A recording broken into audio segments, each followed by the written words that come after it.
কোটা আন্দোলনে নিহতদের বিচারের দাবিতে উত্তাল রাজপথ। আন্দোলন ছড়িয়ে পড়েছে দেশের প্রায় সবকটি জেলায়। পুরো দেশ যখন কঠিন মুহূর্তে, গ্লোবাল টি-20 খেলতে পরিবারের সাথে কানাডায় দারুণ সময় কাটছে সাকিব আল হাসানের। সম্প্রতি ৩ সন্তান ও স্ত্রীকে নিয়ে কানাডার শহর টরন্টোর একটি সাফারি পার্কে গিয়েছেন তিনি। সাকিবের স্ত্রী উম্মে আল হাসান শিশির এমনটাই জানিয়েছেন সামাজিক যোগাযোগ মাধ্যমে।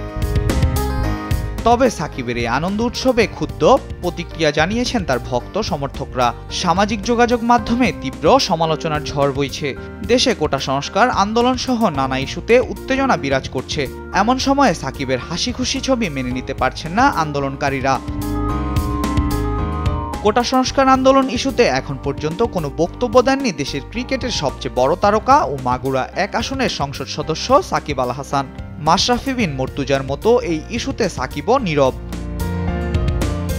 এই আন্দোলনকে ঘিরে দেশজুড়ে সহিংসতা ও প্রাণহানির ঘটনায় জড়িতদের শাস্তির দাবিতে চলছে শিক্ষার্থীদের আন্দোলন।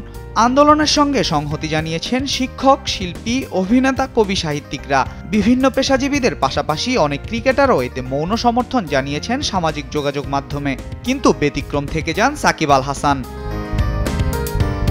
আল মাহমুদ ফাহিম, স্পোর্টস ডেস্ক, দেশ টিভি।